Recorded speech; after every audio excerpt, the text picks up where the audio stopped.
هل أتى على الإنسان حين من الدهر لم يكن شيئا مذكورا إن الله وملائكته يصلون على النبي يا أيها الذين آمنوا صلوا عليه وسلموا تسليما اللهم صل على محمد وعلى آل محمد كما صليت على إبراهيم وعلى آل إبراهيم إنك حميد مجيد اللهم بارك على محمد وعلى آل محمد كما باركت على إبراهيم وعلى آل إبراهيم إنك حميد مجيد আপনারা কেমন আছেন সবাই? কেমন আছেন? জি আলহামদুলিল্লাহ আমি ভালো আছি। আমাদেরকে ভালো রাখে কে? আল্লাহ। সুস্থ রাখে কে? আল্লাহ। মাঝে মাঝে অসুস্থ বানায় কে? আল্লাহ। এজন্য সব সময় প্রশংসা করতে হবে কার? আল্লাহ। সকালবেলা প্রশংসা কার? আল্লাহ। বিকেল বেলা? আল্লাহ। খাওয়ার সময়? আল্লাহ। ঘুমানোর সময়? আল্লাহ। যৌতুক দেওয়ার সময়? যৌতুক আছে নোয়াখালীতে? যৌতুকের সাথে আমাদের কোনো সম্পর্ক নাই। ইসলাম দিয়েছে মাহার। ওয়াতুন নিসা সাদকাতিহিন্না নিহলা, সন্তুষ্ট চিত্তে স্ত্রীকে মাহার দাও, সদকাত দিয়ে দাও। শয়তান এসে এই মাহারকে ডিলিট করে ঢুকাইছে যৌতুক, ঠিক কিনা? একটা বর, মুসলিম বর কেমন করে যৌতুক দাবি করে? একটা কন্যা হচ্ছে বাবার জন্য তার কলিজা। আমার 2 মেয়ে আছে আমি জানি। তো মেয়েকে দিল মানে তো বাবা তার কলিজাটাই ছেড়ে দিল। তো আপনি শ্বশুরের কলিজা নিয়ে আসছেন, আর কি চান? যৌতুক খাওয়া এটা ভয়ঙ্কর ধরনের অপরাধ। যৌতুক খাওয়ার চেয়ে কুকুরের গোশত খাওয়া ভালো, কারণ কুকুরের গোশত খেলে একটা গুনাহ, হারাম খাওয়ার গুনাহ, আর যৌতুক খেলে ডবল গুনাহ। একে তো যৌতুক খাওয়া হারাম, হারাম খাওয়ার গুনাহ। 2 হচ্ছে শ্বশুরের উপর জুলুম করার গুনাহ। ওয়া যুলমু যুলমাত ইয়াউমাল কিয়ামা, জুলুম, অত্যাচার, oppression in the day of রেজারেকশনে আল্লাহ তাআলা এটাকে আপনার ঘাড়ে চাপাবে, অন্ধকার করে দিবে, আপনি চোখে মুখে কিছুই দেখবেন না। এজন্য যৌতুকের সাথে আমাদের কোনো সম্পর্ক নাই। দেখবেন যারাই যৌতুক খায় এদের ঘরে কিলাকিলি আছে না নাই?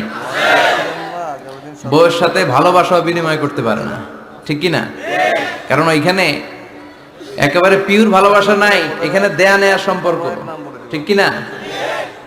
বউ যদি ধমক মারে চুপ করে বসে থাকা লাগে, কারণ যে ফ্ল্যাটটাতে আছে ফ্ল্যাটটা শ্বশুরের, যে বিছানায় ঘুমায় এটাও শ্বশুরের। ওরা লাথি মারা বের করে দিলে ওর মুখ দিয়ে আওয়াজ বেরোবে না, চিল্লা এখন, ঠিক কি না? এজন্য এই যৌতুকের মতো জঘন্য অপরাধকে ঝাড়ু পিটা করে সমাজ থেকে বিদায় করতে হবে। এগুলো যুবকরা পারবে। এদেশের যুবকরা অনেক সম্ভাবনাময়ী। এদেশের যুবকদের মধ্যে আছে প্রাণ ঢালা উচ্ছ্বাস, শক্তি। যুবকদের দেহের রক্ত গরম না? এই গরম রক্তগুলারে ইসলামের কল্যাণে কাজে লাগাতে হবে। আমাদের মুক্তিযুদ্ধে যারা লিড দিয়েছিল তারা কারা? যুবক না? কিছুদিন আগে কোটা আন্দোলন হয়েছে না একটা? লিড দিয়েছে যুবকরা। তারপর নিরাপদ সড়ক চাই, লিড দিয়েছে কারা? বুড়া মুরব্বীরা? যুবকেরা। এজন্য যুবকেরা, তোমাদের ইবাদত আল্লাহর কাছে অনেক প্রিয়, তোমাদের কাজগুলোর দাম আল্লাহর কাছে অনেক বেশি। In the day of judgement, কিয়ামতের দিন আল্লাহ তাআলা 7 শ্রেণীর ব্যক্তিকে তার আরশের নিচে ছায়া দিবে। এর মধ্যে 2টাই হচ্ছে যুবক। একটা হচ্ছে ওই যুবক শাবুন নাশাআ ফি ইবাদাতিল্লাহ, যে যুবক তার যৌবনটাকে আল্লাহর ইবাদতে কাজে লাগায়। যে যুবক তার যৌবন বয়সে পর্নোগ্রাফি দেখে না, হিন্দি সিনেমা দেখে না, দুম্মা চলে দুম দেখে না, তুজে দেখা তুহে জানা সনম, এগুলো তারা দেখে না। অশ্লীল কোনো কিছুই তারা দেখে না। এই সময়টা তারা আল্লাহর ইবাদত করে কাটায়। আর আরেক শ্রেণীর যুবক, যে যুবককে পাপ কাজের জন্য, পরকীয়ার জন্য অফার করা হয়, সুন্দরী মেয়ে তাকে অফার করে, দেখো আমি সুন্দরী, সুস্নিগ্ধা, অনন্যা, প্রিয়ংবদা, সুহাসিনী, সুকেশিনী, সুভাসিনী, অসূর্যম পোষা, মেঘ কালো কেশ, কাজল কালো চুল, হরিণের মতো ডাগর ডাগর আমার দুটি চোখ। কিন্তু যুবক সেদিকে ভ্রুক্ষেপ করে না। ওই যুবক বলে, ইন্নী আখাফুল্লাহ, আমি একজনকে ভয় পাই, তিনি কে? যাদের হৃদয়ে আছে আল্লাহর ভয়, তারা কভু পথ ভুলে যায় না। আল্লাহর প্রেম ছাড়া এই দুনিয়ায় কারো কাছে কোনো কিছু চায় না। রাতের আধারে যারা সেজদাতে রয়, দু চোখের শ্রুতে নদী যেন বয়, ছলনার হাতছানি যতই আসুক, পেছনে ফিরেও সে তাকায় না। যাদের হৃদয়ে আছে আল্লাহর ভয়, তারা কভু পথ ভুলে যায় না। আল্লাহর প্রেম ছাড়া এই দুনিয়ায় কারো কাছে কোনো কিছু চাই না, কারো কাছে কোনো কিছু চাই না। ঠিক কি না? ওই যুবকদের হৃদয়ে ভয় থাকে কার? কারো কাছে তাদের চাওয়া পাওয়ার কিছু নাই। কিন্তু আমার দেশের এই দামাল ছেলেগুলোর চরিত্র ধ্বংস করে দেওয়ার জন্য যা যা দরকার তার সব উপাদান বাংলাদেশে আছে না নাই? এক নম্বরে পর্নোগ্রাফি আছে না? স্মার্টফোন গুলার ভিতরে ইন্ডিয়ান নায়িকাদের কোমর দুলানোর ডান্স আছে না নাই? রূপবানে নাচে কোমর দুলায়া, ফেরেশতারা বলবে তোগরে পিডামু আমরা ঝুলাইয়া। তো যুবক ভাইয়েরা, এগুলো দেখবা না। তোমার চোখের হেফাজত করতে হবে, তোমাকে অনেক দূর যেতে হবে, তোমাকেই খুঁজছে বাংলাদেশ। তুমি যদি ভালো থাকো, ভালো থাকবে আমার বাংলাদেশ। তুমি যদি ইসলামের পক্ষে থাকো, ভালো থাকবে আমার 56,000 বর্গ মাইল। তুমি যদি কোরআনের পক্ষে থাকো, ভালো থাকবে আমার লাল সবুজের পতাকা। এজন্য যুবকদেরকে ইসলামের পক্ষে থাকতে হবে। এই পর্নোগ্রাফির সাথে আমাদের কোনো সম্পর্ক। আজকের এই মাহফিল থেকে আমরা ওয়াদা করব, যার মোবাইলে যা আছে সব ডিলিট করা যাবে না ইনশাআল্লাহ। আগে যা করছি সামনে থেকে আর দেখা যাবে না। এই পর্নোগ্রাফি আমার যুবক ছেলেদেরকে শেষ করে দিয়েছে। এরপরে আরেকটা বড় সমস্যা হচ্ছে মাদকের সমস্যা। ইয়াবা, গাঁজা, ফেন্সিডিল, মারিজুয়ানা, এগুলো নোয়াখালীতে নাই। এই ইয়াবা আগে ছিল ইউনিভার্সিটি লেভেলে ছেলেরা খেত, তারপরে নামলো কলেজে, এখন এটা প্রাইমারি স্কুলের ছেলেদের হাতেও পৌঁছে গিয়েছে। ভয়ঙ্কর অবস্থা। প্রশাসনের ভাই যারা আছেন, জনপ্রতিনিধি যারা আছেন, আপনাদেরকে আরো শক্ত হতে হবে। ওদের ঘাঁটি ভেঙে চুরমার করে দিতে হবে। কোনো ইয়াবার ব্যবসা বাংলার জমিনে চলতে পারবে না। জোরে বলো ঠিক কিনা? দরকার শুধু একটা শক্ত সিদ্ধান্ত। The choice is years. আপনারাই পারেন। যারা চেয়ারম্যান, ওনাদের অনেক দায়িত্ব। পুরো এলাকাটা আমার চেয়ারম্যান ভাইয়ের হাতে আমানত, ঠিক কিনা? যিনি ইমাম, মসজিদের সব দায়িত্ব ইমাম সাহেবের কাছে আমানত। যিনি মেম্বার অফ দ্য পার্লামেন্ট, ওনার দায়িত্ব আরো বেড়ে যায়। তার পুরো নির্বাচনী এলাকাটা তার কাঁধের উপরে আমানত। যারা মন্ত্রী, পুরো মন্ত্রণালয়ের কাজবাজ তার হাতে আমানত। যিনি এই 17 কোটি মানুষের প্রধানমন্ত্রী, তার কাছে পুরো বাংলাদেশটা আমানত। এজন্য যুবকদেরকে এই মাদকের সাথে যাতে পরিচয় না ঘটে, এরকম একটা পরিবেশ বাংলাদেশে করতে হবে। তো এক নম্বরে এই মাদকের কারণে ছেলেরা নষ্ট হয়, এরপরে পর্ন ভিডিওর কারণে নষ্ট হয়, এরপরে নোংরা ছাত্র রাজনীতি আছে না নাই? তাদেরকে দিয়ে মারামারি, কাটাকাটি, এগুলোর মতো কাজে লিপ্ত করানো হয়। এটা ঠিক না। যুবকদেরকে পজিটিভ পলিটিক্স শেখানো উচিত। এদেশে পজিটিভ পলিটিক্সের একটা ট্রেন্ড চালু করা দরকার, যেখানে মারামারি, কাটাকাটি থাকবে না, মেধার ভিত্তিতে ক্যাডার নিয়োগ হবে, ঠিক কিনা? ছাত্র দলের নেতা হতে হবে ডক্টরেট করা, ছাত্রলীগের নেতা হতে হবে ডক্টরেট করা। যত ছাত্র রাজনীতির বড় বড় নেতারা আছে, এরা শিক্ষিত হতে হবে, কারণ তারা আমাদেরকে পথ দেখাবে। তারা সামনে হাঁটবে, আমরা পিছনে পিছনে হাঁটবো, ঠিক কিনা? তো এই জাতীয় যে ইনকনসিস্টেন্সি আছে, এগুলো থেকে আল্লাহ আমার দেশকে তুমি হেফাজত করো। আমাদের জনপ্রতিনিধি ভাইরা যারা আছেন ওনারা চাইলেই পারে, আমরা তাদের জন্য দোয়া করি, তারা যেন সত্যিকার অর্থে একটা সুজলা সুফলা শস্য শ্যামলা ডিজিটাল বাংলাদেশ আমাদেরকে উপহার দেয়। তাদের জন্য দোয়া আছে না নাই? যারা দেহের তাজা প্রাণ বিলিয়ে দিয়ে আমাদের জন্য বাংলা ভাষাটারে রেখে গেল, ওই ভাষা শহীদদের জন্য আমাদের দোয়া আছে না নাই? যারা ৭১ সালে মুক্তিযুদ্ধ করে দেশটারে স্বাধীন করলো, এই মুক্তিযোদ্ধা ভাইদের জন্য দোয়া আছে না নাই? যারাই এই দেশের জন্য কন্ট্রিবিউট করেছে তাদের সবার জন্য আমাদের পক্ষ থেকে দোয়া। আর যারাই দেশের শত্রু, যারাই দেশের বিপক্ষে, আমরাও তাদের বিপক্ষে, জোরে কোন ঠিক কিনা? এজন্য যুবক ভাইয়েরা, তোমাদেরকে জ্বলে উঠতে হবে আপন শক্তিতে, ঠিক কিনা? রবির স্লোগান, জ্বলে ওঠো। মুমিনের ঈমান হতে হবে এমন ঈমান যেটা জ্বলে ওঠে, তাহলে বোঝা যাবে ওটা আসল ঈমান, ঠিক কিনা? যে ঈমানে প্রয়োজনে জ্বলে ওঠে না, যে ঈমান সত্য ন্যায়ের কথা বলে না, যে ঈমানে প্রয়োজনে জ্বলে ওঠে না, যে ঈমান সত্য ন্যায়ের কথা বলে না, যে ঈমান বাস্তবে নাই, যে ঈমান অন্তরে নাই, মুখে শুধু ফাঁকা বলি, কি করে তারে বলো ঈমানে বলি, কি করে তারে বলো ঈমানে বলি, কি করে তারে বলো ঈমানে বলি, ঠিক কিনা? যে ঈমান ঈমানে ভুলে নাস্তিকতার মঞ্চে ওঠে, এরকম আছে না নাই? যে ঈমান বাতিল মতের দোসর হয়ে ফায়দা লুটে, যে ঈমান শুধুই কেবল খায় দায় আনন্দ করে, যে ঈমান দেখে না যে আরাকানে ভাইরা মরে, যে ঈমান ময়দানে নাই, যে ঈমান বাস্তবে নাই, মুখে শুধু ফাঁকা বলি, কি করে তারে বলো ঈমানে বলি, কি করে তারে বলো ঈমানে বলি, কি করে তারে বলো ঈমানে বলি, ঠিক কিনা? এজন্য ঈমান হতে হবে পাক্কা ঈমান। ঈমান জ্বলে উঠতে হবে বারুদের মতো, যদি অন্যায় দেখে চিল্লা এখন, ঠিক কিনা? আল্লাহ আমাদেরকে সেই অর্থে প্রকৃত মুমিন হওয়ার তুমি তৌফিক দাও। আজকের মাহফিলে আসতে পেরে আমরা খুশি না বেজার? আসুন আল্লাহর দরবারে আমরা ফরমালি শুকরিয়া জানাই, আমরা পড়ে নেই কালিমাতুশ শুকর, আলহামদুলিল্লাহ। অনেক ওলামায়ে কেরাম দাওয়াত করেছেন। আজকের প্রোগ্রামের সভাপতি হচ্ছেন আমার ভাই, খুব সম্ভব, কি নাম যেন আপনার? আবেদ সাইফুল কালাম, অত্র এলাকার চেয়ারম্যান। আল্লাহ আমাদের সভাপতিকে তুমি কবুল করো, পাশাপাশি আরো যাদের মাথায় টুপি পরিয়ে দিলাম তাদেরকেও কবুল করো।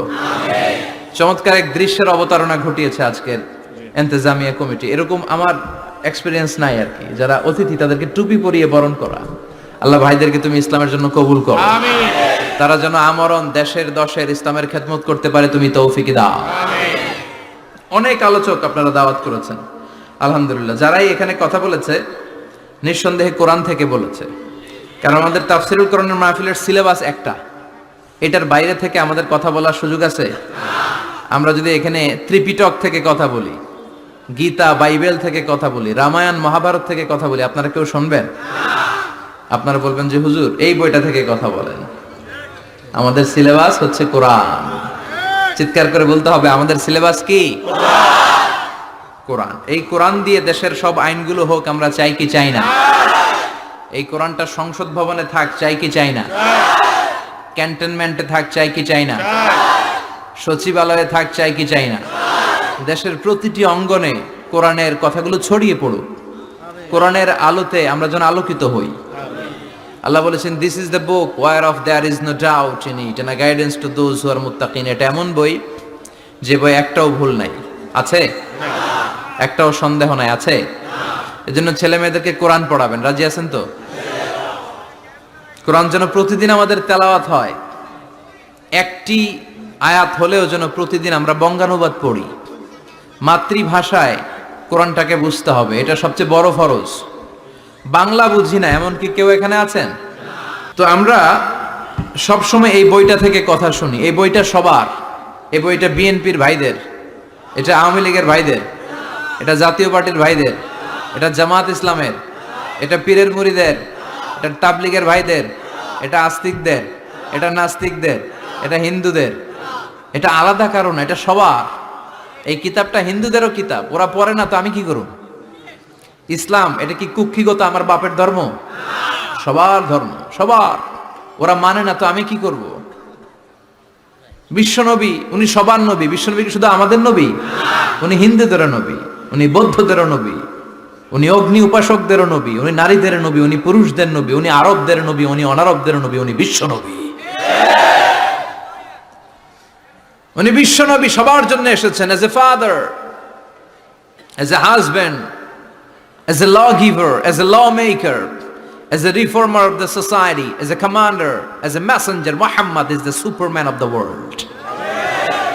স্বামী হিসেবে, বাবা হিসেবে, নেতা হিসেবে, সমাজ সংস্কারক হিসেবে, আইন প্রণেতা হিসেবে, সর্বোপরি একজন নবী হিসেবে মুহাম্মদ সাল্লাল্লাহু আলাইহি ওয়াসাল্লাম গোটা বিশ্বের মানুষের কাছে সুপারম্যান। সুপারম্যান ছিলেন তো, যে সবকিছু করে দেখাতে পারে আল্লাহর রহমতে। বিশ্বনবীকে তো আল্লাহ এই বরকত দিয়েছে। বিশ্বনবীর হাতে বরকত, পায়ে বরকত। বিশ্বনবী যদি কোনো বাচ্চার মাথায় হাত বুলিয়ে দিত, ওই বাচ্চার মাথার চুল বড় হয়ে যেত। এক ভণ্ড নবী আসলো, মুসাইলামাতুল কাযযাব, সে কয় আমিও নবী। সবাই কয় তাহলে তুমিও আমাদের বাচ্চার মাথায় হাত বুলায় দাও। মোহাম্মদ তো হাত বুলায় দিলে বাচ্চার মাথায় চুল বড় হয়। মুসাইলামা কয় নিয়ে আয় বাচ্চা। বাচ্চা নিয়ে আসছে, বাচ্চার মাথায় হাত বুলাই দিস, চুল তো বড় হয় না। আর মাথা ছিল আজীবন টাক মাথা। যেই বাচ্চার মাথার মধ্যে এই বেয়াদবের হাত লেগেছে, ওই বাচ্চার মাথাটা আজীবন ছিল টাক, চুল বড় হবে তো দূরের কথা। কি বরকতের নবী! অনেক সাহাবী এসে বলছেন, ইয়া রাসূলুল্লাহ, আমাদের কুয়ার মধ্যে পানি নাই, কি করব? বিশ্বনবী যে কুলি করে কুলির পানি কুয়াতে ফেলেছে, মুহূর্তের মধ্যে পাম্প মেশিন দিয়ে পানি উঠালে যেমনি পানি উঠতে থাকে, পুরো কুয়ার পানি উপচে উপরে ওভারফ্লো হতে শুরু করেছে।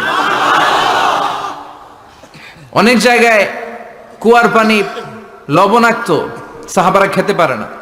ইয়া রাসূলুল্লাহ, আমাদের কুয়ার পানি লবণাক্ত। বিশ্বনবী ওযু করে আবার কুলির পানি ছাড়লেন, মুহূর্তের মধ্যে লবণাক্ত কুয়ার পানি মিঠা পানিতে পরিণত হলো। যেখানে হাত দিয়েছেন ওখানেই বরকত আছে না নাই? এজন্য বিশ্বনবীর সুন্নাহ আছে, যেখানে আমরা আছি। আসলে আমরা সরাসরি কোরআনের দিকে যাই, কারণ এই কিতাবে অনেক বরকত। আমি আমার খুতবার শুরুতে আল কোরআন আল কারীমের 29তম পারার একটি সূরা, সূরাতুল ইনসান, এই সূরার একটি আয়াত তেলাওয়াত করেছি। এই সূরার আলোকে আজকের এই চমৎকার রজনীতে আমরা কিছু কথা শুনবো ইনশাআল্লাহ। পড়েন। এখন যেমনি আপনারা চুপচাপ, শেষ পর্যন্ত চুপচাপ থাকবেন তো? নাকি ওঠা বসা করবেন না? তাহলে আদব নষ্ট হবে। আদব নাই তো কিচ্ছু নাই, আদব আছে তো সব আছে, ঠিক কি না?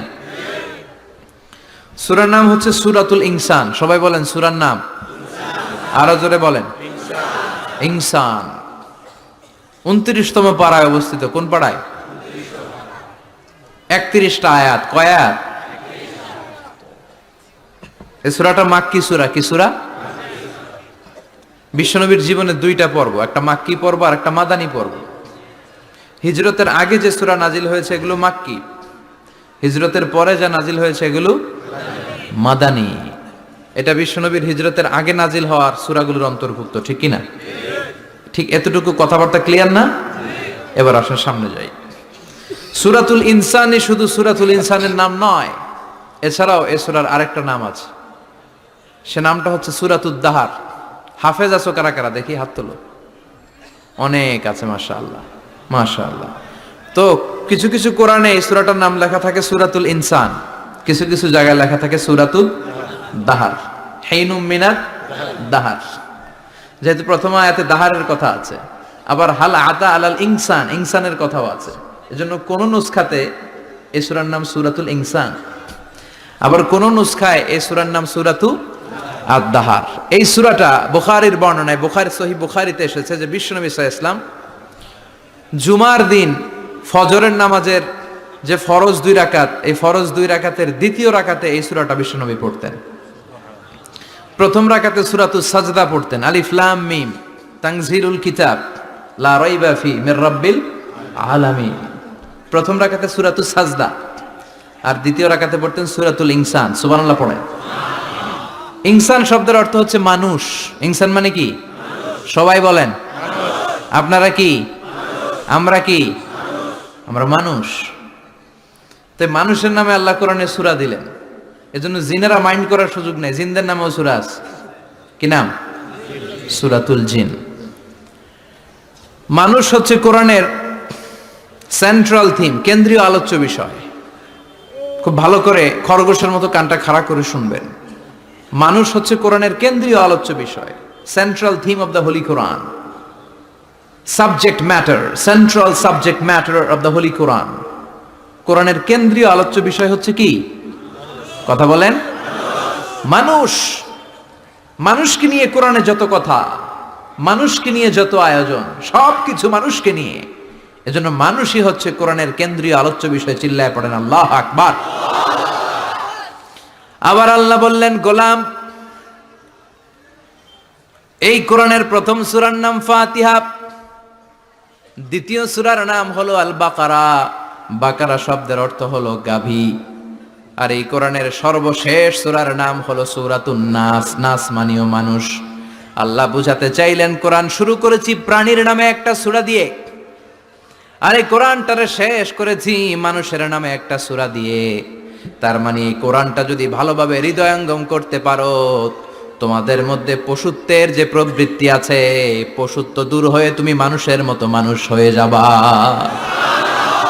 কোরআন পড়লে আপনার মধ্যে পশুত্ব থাকবে না, আপনি মানুষ হবেন, মানুষের মতো মানুষ। কিসের মতো? এই পৃথিবীতে মানুষ হওয়া সবচেয়ে কঠিন, মানুষের বড় অভাব। অনেকে বলবেন, কি বললেন হুজুর, পৃথিবীতে প্রায় 600 কোটি মানুষ, আর আপনি কোন মানুষের অভাব? আসলে 600 কোটি যা দেখা যায় এগুলো মানুষ না, এগুলো জনসংখ্যা। এজন্য বলা হয় বাড়ছে জনসংখ্যা, কমছে মানুষ। বাড়ছে কি কমছে কি? মানুষ সব মানুষ হতে পারে নাই, মানুষ হওয়া বড় কঠিন। এই কোরআন এসেছে মানুষের মতো মানুষ বানাতে। গরুর পেট থেকে যদি কিছু বেরোয় আমরা ওইটারে বলি গরু, ছাগলের পেট থেকে বেরোলেই ওটা ছাগল হয়ে যায়, কিন্তু মানুষের পেট থেকে বেরোলেই ওটা মানুষ হয় না, ওটারে মানুষ বানাইতে হয়, ওইটারে মানুষ করতে হয়, তাই না? আবার ছাগলকে কেউ কোনোদিন বলে না তুই ছাগলের মতো ছাগল হ, গরুকে কেউ কোনোদিন বলছে তুই গরুর মতন গরু হ, কিন্তু মানুষকে বলা হয় তুই মানুষের মতো মানুষ হ। কোরআন এসেছে আমাদেরকে মানুষের মতো মানুষ বানাতে, ঠিক কি না?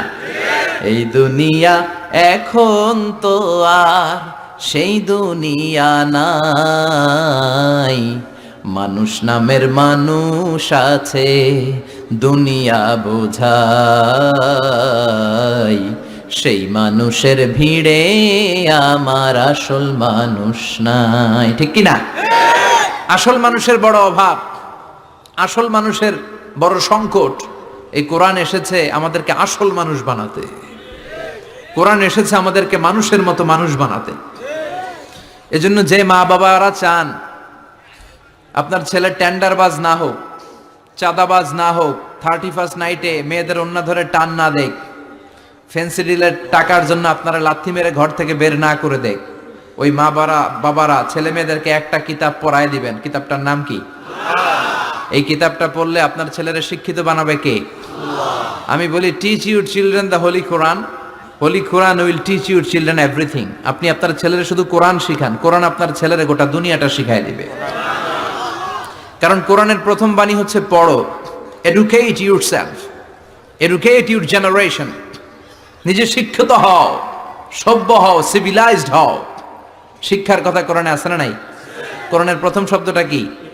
ইকরা। ইকরা মানে কি? সবাই বলেন প্রথম শব্দটা কি? আল কোরআনের প্রথম বাণী পড়ো, আল হাদিসে নবীর কথা পড়ো। আল কোরআনের প্রথম বাণী পড়ো, আল হাদিসে নবীর কথা পড়ো। পড়ে পড়ে শেখো, শিখে শিখে তুমি তোমার নিজের জীবন গড়ো। সুবহানাল্লাহ পড়ো। কোরআন পড়লেই জীবন গড়া যায়, ঠিক কিনা? তাহলে এই কোরআনকে আল্লাহ তাআলা নাজিল করেছে আমাদেরকে মানুষের মতো মানুষ বানাতে। কি বানাতে? চিল্লায় বলেন মানুষের মতো মানুষ। মানুষের মতো মানুষ বানানোর জন্য আল্লাহ তাআলা এই কোরআনকে নাজিল করেছে। মানুষকে আল্লাহ এতটা শ্রেষ্ঠত্ব দিয়েছে, মানুষ যদি শ্রেষ্ঠ হয় মানুষ ফেরেশতাকে ছাড়িয়ে যায়, আর মানুষ যদি নিকৃষ্ট হয় তাহলে সে পশুত্বকেও হার মানায়। দলিল কি? দলিল হচ্ছে মেরাজ রজনীতে সাইয়েদনা জিব্রাইল সিদরাতুল মুনতাহা পর্যন্ত গেলেন। ওইখান থেকে দুইটা ঝর্ণা বা নদী নেমে গেল। বিষ্ণু বললেন, জিব্রাইল, এই নদী দুইটা কোন নদী? সাইয়েদনা জিব্রাইল বললেন, এই দুইটা নদী সিদরাতুল মুনতাহা থেকে পৃথিবীর দিকে নেমে গিয়েছে। আর একটা হচ্ছে ইরাকের ফোরাত নদী, আর একটা হচ্ছে মিশরের নীল নদী। এরপরে সাইয়েদনা জিব্রাইল বললেন, ইয়া রাসূলুল্লাহ, ইয়া হাবিবাল্লাহ, এই জায়গার নাম হলো সিদরাতুল মুনতাহা। এখানে একটা বড়ই গাছ আছে, এইটা হলো আমার লাস্ট ডেস্টিনেশন, বর্ডার এরিয়া। এই বর্ডার এরিয়ার উপরে যাওয়ার ক্ষমতা আমার নাই। 1 ইঞ্চি উপরে গেলে আমার পাখাগুলোরে জ্বালিয়ে সারখার করে দিবে কে? সৃষ্টির শুরু থেকে আজ পর্যন্ত যত নবীর কাছে আমি ওহী নিয়ে দুনিয়ার বুকে নাজিল হয়েছি গো নবী, এই সিদরাতুল মুনতাহায় কান লাগিয়ে আল্লাহর কথা শুনেছি। আজ পর্যন্ত আমিও আল্লাহরে দেখি নাই। নবী গো, আমি তো আল্লাহরে দেখি নাই, এটা আমার লাস্ট এরিয়া। আমার যে দেখেন আপনি কোরআন নাজিল করে উপরের দিকে উড়াল দিতে, আমি উড়াল দিয়ে এখানে এসে বসে থাকি। সুবহানাল্লাহ পড়ো। এর উপরে আমি যেতে পারবো না, পাখাগুলো জ্বলে যাবে, যাওয়ার পারমিশন নাই। তবে আপনারে পারমিশন দিছে কে? আমি এইখানে দাঁড়িয়ে রইলাম, আপনার মিটিং আল্লাহর সাথে শেষ করে আপনি নেমে আসেন গো নবী। নবী যান, আপনার মিটিং এর জন্য, আপনাকে সারপ্রাইজ দেওয়ার জন্য আপনার অপেক্ষায় আল্লাহ অপেক্ষমান। সুবহানাল্লাহ। তার মানে ফেরেশতা যেখানে শেষ, বিশ্বনবীর খেলা এখানে শুরু, ঠিক কি না? জিব্রাইল ওখানে থেমে গিয়েছে, আর যেতে পারে না। জিব্রাইল যেখানে শেষ, বিশ্বনবীর যাওয়া শুরু। তার মানে মানুষ যদি শ্রেষ্ঠ হয়, সে ফেরেশতাকে ছাড়িয়ে যায়। আর মানুষ যদি নিকৃষ্ট হয়, তাহলে সে পশুকেও হার মানায়, ঠিক কি না? আপনি কখনো শুনছেন একটা সিংহ আর একটা সিংহকে মারে? একটা বাঘ আর একটা বাঘকে মারে না। একটা হরিণ আর একটা হরিণকে মারে না। একটা হাতি আর একটা হাতিকে হত্যা করে না। কিন্তু একটা মানুষ আর একটা মানুষকে হত্যা করে না। আপনি কখনো শুনবেন না যে একটা বাঘ আর একটা বাঘকে হত্যা করে 10 টুকরা করছে? শুনছেন? একটা হাতি আর একটা হাতিকে মেরে 30 টুকরা করছে? শুনছেন? কিন্তু মানুষ আর একটা মানুষকে শুধু নৃশংসভাবে হত্যাই করে না, হত্যা শেষে তাকে 10 টুকরা করে, 15 টুকরা করে, 30 টুকরা করে বস্তাবন্দি করে। চিল্লা এখন ঠিক কিনা? পাওয়া যায় না এরকম লাশ? গুম করে ফেলছে, ক্রস ফায়ার করে ফেলছে, মেরে ফেলছে, হাত পা বেঁধে, চোখের রশি বেঁধে বস্তার ভিতরে ভরে ক্ষেতের মধ্যে ফেলে দিস। 3 দিন 4 দিন পর এরকম লাশটা ফুলে উঠছে, পাওয়া যায় না? পত্রিকায় বিভৎস লাশ দেখে আমরা অবাক হই। কোন প্রাণী এমনটা করে না। মানুষ মানুষকে মেরে টুকরা টুকরা করে। একটা ছাগল বনের সব ছাগলগুলোরে মেরে ফেলতে চায় না। একটা হাতি ওই জঙ্গল থেকে সব হাতিগুলোকে শেষ করে দিতে চায় না। কিন্তু মানুষ আগুন জ্বালিয়ে জনপদের পর জনপদ ছারকার করে দেয়, গুলি মেরে এলাকার পর এলাকা ঝাঁঝরা করে দেয়। দ্বিতীয় বিশ্বযুদ্ধের সময় আমেরিকা জাপানের 2টা সিটিতে 2টা বোমা মেরেছে, হিরোশিমা নাগাসাকি। হিরোশিমাতে মেরেছে লিটল বয়, নাগাসাকি শহরে ফেলেছে ফ্যাটম্যান। যে পাইলটগুলো বোমা মারতেছে নিচে, ওই পাইলটগুলো মানুষ না? মানুষ। আর যাদেরকে মারার জন্য মারতেছে তারাও কি মানুষ? মানুষ এতটাই নিকৃষ্ট হতে পারে, সে তার জনপদের সবাইকে সারখার করে দেয়, তার গোষ্ঠীর সবাইকে মেরে ফেলতে কুণ্ঠাবোধ করে না। চিল্লা এখন ঠিক কিনা? এজন্য আল্লাহ ডেকে বললেন, লাহুম কুলুবুল লা ইয়াফকাহুনা বিহা ওয়া লাহুম আ'য়ুনুল লা ইউবসিরুনা বিহা ওয়া লাহুম আযানুল লা ইয়াসমাউনা বিহা উলাইকা কাল আনআমি বাল হুম আদাল উলাইকা হুমুল গাফিলুন। আল্লাহ বললেন, ওদের চোখ আছে, ওরা চোখ দিয়ে দেখে না। হৃদয় আছে, হৃদয় দিয়ে তার ভাইয়ের জন্য তার মায়া লাগে না। কান দিয়ে আকুতি চিৎকার এই কথাগুলো শুনতে পায় না। উলাইকা কাল আনআম, দেখতে এদের হাত আছে, পা আছে, চোখ আছে, দেখতে মানুষের মতো, আসলে এগুলো মানুষ না, এগুলো পশু। বালহুম আদাল, পশুর চেয়েও খারাপ, ঠিক কি না? এগুলো শুধু পশুই না, এগুলো পশুর চেয়েও খারাপ। তো এই কোরআন যদি আপনি পড়েন, আপনার এই পশুত্বের মনোভাবটা দূর হয়ে যাবে, আপনি মানুষের মতো মানুষ হতে পারবেন, ঠিক কিনা? এজন্য আল্লাহ মানুষের নামে একটা সূরা দিলেন, সূরার নাম আল ইনসান। সূরার নাম সবাই বলেন আরো জোরে। ইনসান মানে কি? আরো জোরে কোন? আমরা সবাই কি মানুষ। মানুষ নিয়ে মানুষের মধ্যেও কৌতূহলের শেষ নাই। বিজ্ঞানীদের মতে মানুষ হচ্ছে হোমোস্যাপিয়েন্স গ্রুপের একটা প্রজাতি, যার বিবেক আছে, বাক শক্তি আছে, বুদ্ধি আছে, চেতনা আছে, উপলব্ধি করার মতো ক্ষমতা আছে। চিল্লা এখন ঠিক কিনা? মানুষের আসল রূপটা কি, মানুষ আসলে কেমন, এ নিয়ে মানুষেরই গবেষণার শেষ নাই। আপনারা একজন জার্মানি দার্শনিক আছে কার্ল মার্কস, নাম শুনে থাকবেন, শুনছেন না? উনি অনেক গবেষণা করে পাইলেন মানুষ হচ্ছে পেট সর্বসজীব, মানে মানুষের পেট ঠান্ডা তো দুনিয়া ঠান্ডা। উনি গবেষণা করে পাইছে মানুষের পেট ঠিক তো সব ঠিক। উনার পরে আরেক দার্শনিক আসলো, ওনার নাম হচ্ছে ভ্লাদিমির লেনিন। ওনার বাড়ি হচ্ছে রাশিয়া, উনি রাশিয়ান স্কলার, ফিলোসোফার। উনি এসে বললেন না, মানুষের পেট সমস্যা বড় সমস্যা নয়, মানুষের আসল সমস্যা হচ্ছে যৌন সমস্যা, সেক্স সমস্যা। মানুষের সেক্স ঠান্ডা তো সব ঠান্ডা। চার্লস ডারউইন, ইংল্যান্ডের আরেক দার্শনিক, উনি এসে বললেন তারা দুজন যা বলছে সব ভুল বলছে। মানুষের পেটের সমস্যা আসল সমস্যা না, মানুষের সেক্স সমস্যাও আসল সমস্যা না। আসলে মানুষ মানুষই না, মানুষ হলো বান্দর। মানুষ কি? বানর থেকে সময়ের বিবর্তনে, কালের বিবর্তনে বানরগুলো মানুষ হয়ে গিয়েছে। মাথার তার যদি একটু ঢিলা হয়, যা হয় আর কি। তাহলে একদল বলে মানুষের পেটের সমস্যা বড় সমস্যা, আরেক বুদ্ধিজীবীরা বলে মানুষের খাদ্যের সমস্যা বড় সমস্যা, কেউ বলে যৌন সমস্যা বড় সমস্যা, আরেক আবাল বলে মানুষ মানুষ না, মানুষ হলো বান্দর। আল্লাহ বলে একটাও ঠিক কইতে পারে নাই, ঠিক কি না? আল্লাহ বলে মানুষ তাদের পেটের সমস্যা বড় সমস্যা নয়, মানুষের যৌন সমস্যা বড় সমস্যা নয়, কশিন কালেও মানুষ বানর নয়। মানুষকে আমি আল্লাহ নিজ তত্ত্বাবধানে তৈরি করেছি। মানুষ হলো আশরাফুল মাখলুকাত। মানুষ কি? আশরাফুল মাখলুকাত, গোটা সৃষ্টিকুলের মধ্যে সেরা। এজন্য নূরের ফেরেশতাও মানুষকে সেজদা দিতে বাধ্য হয়েছে। চিল্লা এখন ঠিক কিনা? তুমি মাটির আদমকে প্রথম সৃষ্টি করিয়া ঘোষণা করিয়া দিলে শ্রেষ্ঠ বলিয়া, তাই তো নূরের ফেরেশতা করে আদমকে সেজদা, ঠিক কি না? তাই তো নূরের ফেরেশতা করে আদমকে সেজদা, সবার চেয়ে সম্মান দিলে মাটির আদমকে। পড়েন আল্লাহু আল্লাহু তুমি জাল্লে জালালুহু, শেষ করা তো যায় না গে তোমার গুণগান। আল্লাহু আল্লাহু, সুবহানাল্লাহ পড়েন। আল্লাহ বলেন পেটের সমস্যা সমস্যা, কিন্তু আসল সমস্যা না। মানুষের যৌন সমস্যা বড় সমস্যা, কিন্তু আসল সমস্যা না।